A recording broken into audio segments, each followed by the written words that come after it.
안녕하세요. 양현정의 골디락스 이번 주 시간 시작해 보겠습니다. 지난주부터 좀 돌아보면요. 지난 주말에 가장 큰 이슈는 바로 미국 정부의 셧다운이었죠. 일종의 부분 업무 정지인데 정부 셧다운이 발생하는 이유는 보통 이번 주처럼 어떤 정부 예산안이 의회를 통과하지 못해서 예산 집행이 멈출 경우에 이제 주요 펑션을 제외한 미국 정부가 어떤 부분적인 업무 정지에 들어가면서 일종의 정부 마비 상태가 되는 그런 현상을 얘기를 하는데요. 사실 예산안 통과가 원래는 지난주 금요일 자정을 기해서 이제 원래 기한이 되었었는데 그때 이제 통과에 실패하면서 주말 내내 협상이 난항을 겪었고요. 하지만 주말이었기 때문에 어떤 기한을 넘긴 어떤 부정적인 효과는 없었지만 결국 그 시기가 월요일로 넘어가면서 월요일 일 영업일 하루 동안은 미국 정부의 80만 명 정도의 공무원들이 출근을 하지 않는 셧다운 사태가 벌어졌습니다. 하지만 이 셧다운 사태는 화요일에 이제 해소가 됐고요. 배경을 좀 보면 원래 이제 지금 미국 정부의 예산안이 통과를 못한 이유는 작년에 현재 2018년 예산안을 좀 더 기한을 길게 해서 통과를 시켰으면 좋았을 텐데 일종의 단기적인 협상책으로 이번 1월 20일까지 잠정적인 연장을 했던 것이 좀 문제였었고요. 그런데 이제 최근에 그 트럼프 대통령이 어떤 이민 정책에 대해서 그 거짓 속을 이제 슈톨이라고 하는 그 발언을 하면서 민주당에서 다카와 연계해서 어떤 이민 정책을 그러니까 다카를 지금 정부가 폐지를 했는데 그것을 되살리는 수준의 어떤 입법 보완책을 내놓지 않는다면 예산안 통과에 협조하지 않겠다. 이런 어떤 강경한 자세를 보임으로써 이제 셧다운 사태가 촉발이 된 건데요. 트럼프 대통령의 반응은 굉장히 냉담했고요. 절대 협상은 없다. 강경한 입장을 고수를 했었고 여기에 이제 민주당 위원들이 필리버스터죠. 어떤 의사 진행 방해를 계속하다가 결국 버티지 못하고 그 화요일에 통과를 시킴으로써 셧다운 사태가 해소가 됐습니다. 결국에는 약간 정치적인 해석을 보면 지금 트럼프 대통령이 1월 20일로 취임 1주년이 되는데요. 이 날짜에 맞춰서 민주당은 최근에 트럼프 대통령의 발언을 좀 빌미 삼아서 공격의 수위를 높여봤지만 사실 별 효과가 없이 마무리된 것으로 그렇게 좀 해석을 하고 있습니다. 그래서 결국에는 예산안은 트럼프 정부와 행정부의 원안대로 지금 통과가 돼서 집행이 됐고요. 주식시장은 바로 화요일에 이제 통과가 되자마자 다시 상승 분위기를 탔는데 상승폭이 크지는 않았지만 좀 꾸준히 오르고 있는 모습입니다. 지금 미국 기업 실적, 4분기 실적이 발표가 되는데 굉장히 좋은 분위기입니다. S&P 500 기업 중에서 지금까지 실적 발표한 기업 그리고 앞으로 발표할 기업까지 모두 합쳐서 약 70%의 기업이 영업이익과 매출 모두 예상치를 상회할 것이다. 이런 예상이 나오고 있고요. 매일매일 이제 기업 실적이 잘 발표가 되면서 그 주가 상승을 이끄는 그런 모습이 관찰이 되고 있습니다. 그리고 이제 앞으로 그러면 트럼프 정부의 경제 정책의 행보가 어떻게 될 것인가도 좀 관심사인데요.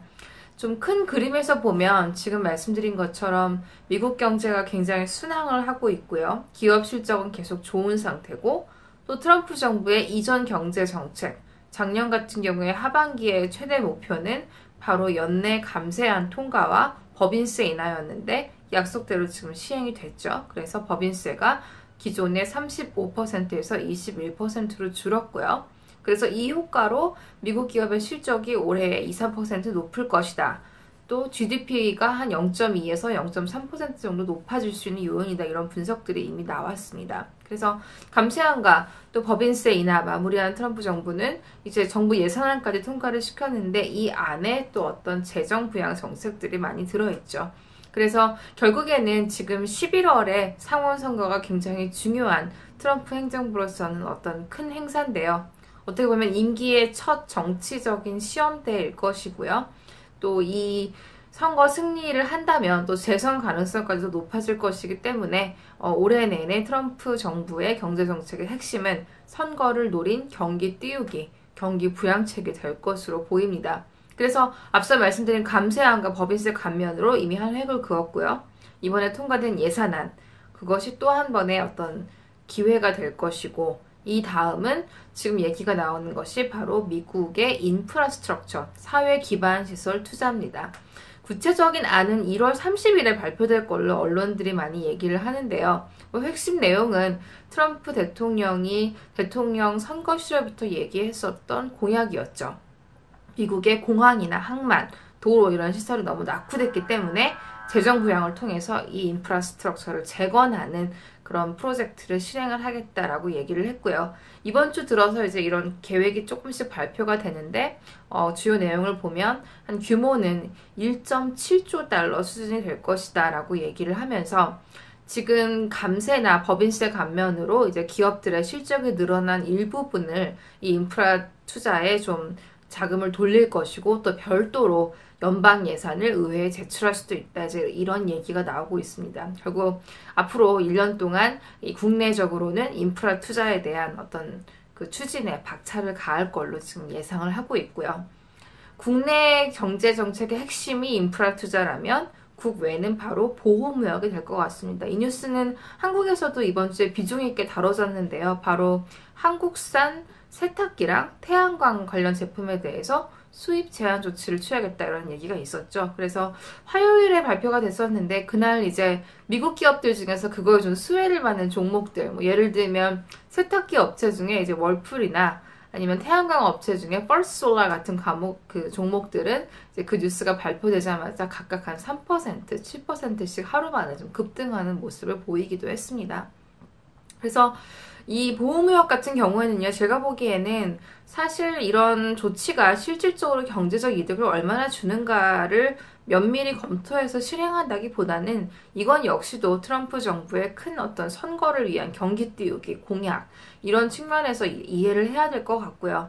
예전부터 트럼프 대통령이 강조해왔던 미국 우선주의나 보호무역의 기조가 여전히 유지되고 있음을 끊임없이 이제 언론 헤드라인을 통해서 확인을 시켜주려고 할 겁니다. 그래서 비단 한국뿐만이 아니라 지금 뭐 중국의 철강이나 알루미늄 제품에 대한 관세라든지 그동안 오래 이어져 왔던 지적재산권 분쟁에 대한 이슈들, 또 북미 자유무역 협정이죠. 나프타의 재협상 문제, 이런 각종 여러 가지 나라들과 무역 문제를 트럼프 대통령은 끊임없이 아젠다로 제시를 하면서 뉴스 헤드라인을 좀 장악하려고 할 것이고요. 이것을 통해 노리는 바는 나는 약속을 지키는, 공약을 지키는 대통령이다. 그리고 미국을 우선하는 나의 입장은 변하지 않았다.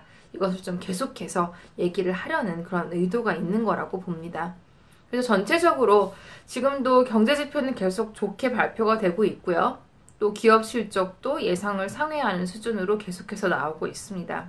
여기에 정부 예산안이 통과되고 인프라 투자에 대한 공약까지도 집행이 된다고 하면 가장 명백하게, 가장 어비스하게 예상할 수 있는 어떤 경제적인 현상은 바로 미국의 재정 적자의 증가겠죠.